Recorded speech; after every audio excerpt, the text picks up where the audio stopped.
الصبح بدا من طلعته والليل دجى من وفرته.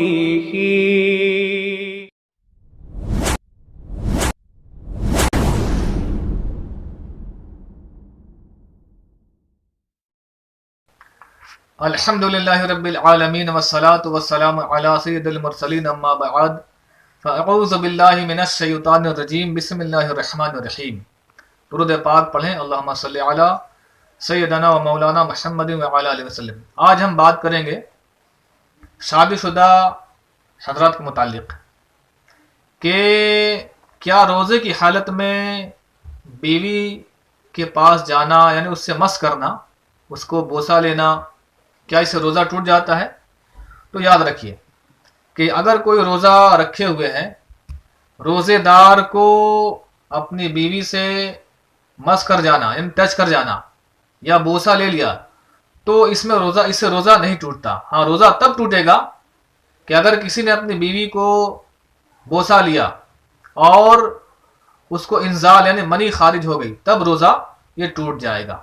تو بہتر ہے اس حال میں اپنی بیوی سے دور رہا جائے. روزے کی حالت میں احتیاط کا تقاضا یہی ہے.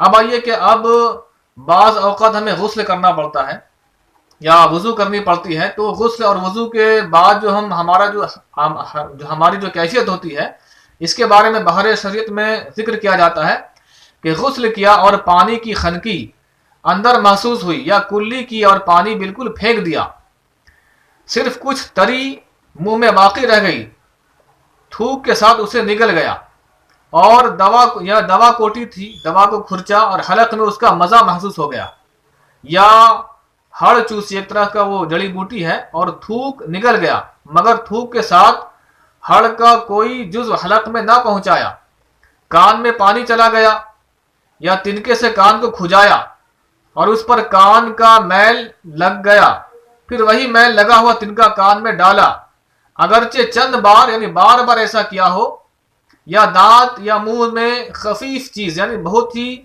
مائنر چیز بے معلوم مطلب بنا معلوم سی رہ گئی کہ تھوک کے ساتھ خود ہی وہ حلق سے نیچے اتر جائے گی اور وہ اتر گئی، یا دانتوں سے خون نکل کر حلق تک پہنچا مگر حلق سے نیچے نہ اترا، تو ان سب صورتوں میں روزہ نہیں ٹوٹے گا.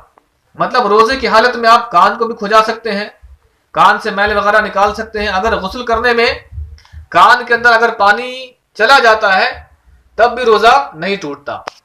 یا اگر کوئی چیز ہم توڑتے ہیں تو اس کی جو مطلب ذائقہ اس کی ہوا جو ہوتی ہے ہمارے حلق میں چلی جاتی ہے اور مزہ محسوس جو ہو جاتا ہے، تو اس سے بھی روزہ یہ نہیں ٹوٹتا.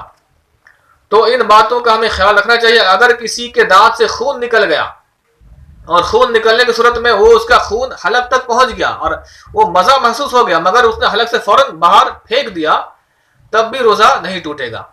تو روزے کی حالت میں آپ کان میں تیل بھی ڈال سکتے ہیں، کان میں دوا بھی ڈال سکتے ہیں. ہاں، اس میں شرط یہ ہے کہ اگر جن کا کان کا پردہ اگر پھٹا ہوا ہے اگر وہ دوا ڈالیں گے یا تیل ڈالیں گے تو ان کا روزہ ٹوٹ جائے گا. لیکن جن کے کان کے پردے سلامت ہوں تو اگر وہ روزے کی حالت میں کان میں اگر تیل ڈالتے ہیں، دوا ڈالتے ہیں یا کان کو کھجاتے ہیں، کان کو صاف کرتے ہیں، تو اس سے روزہ نہیں ٹوٹتا، اس سے روزے پر کوئی فرق نہیں پڑتا. یہ بہت ہی امپورٹنٹ مسئلہ ہے، ہمیں ان باتوں کا خیال رکھنا چاہیے کہ روزے کی حالت میں آپ جو ہے تیل بھی لگا سکتے ہیں، سرما بھی لگا سکتے ہیں اور خوشبو بھی لگا سکتے ہیں، تو ان باتوں سے روزہ نہیں ٹوٹتا. اب آئیے ایک اور مسئلہ کہ جیسے ہمیں بات کرنے کی نوبت آتی ہے، بات ہم جب کسی سے کرتے ہیں تو بعض اوقات ہوتا ہے کہ بات کرنے میں تھوک سے ہونٹ تر ہو جاتے ہیں اور اسے آدمی وہ پی بھی جاتا ہے، تو کیا اس سے روزہ ٹوٹتا ہے؟ تو اس سے بھی روزہ نہیں ٹوٹتا. مطلب بات کرنے میں اگر ہمارا تھوک سے زبان یہ مس ہو رہا، یہ ہونٹ تر ہو جا رہے ہیں، اب اس تھوک کو ہم پھر پی جا رہے ہیں، تو ان باتوں سے بھی روزہ نہیں ٹوٹتا. جزاک اللہ.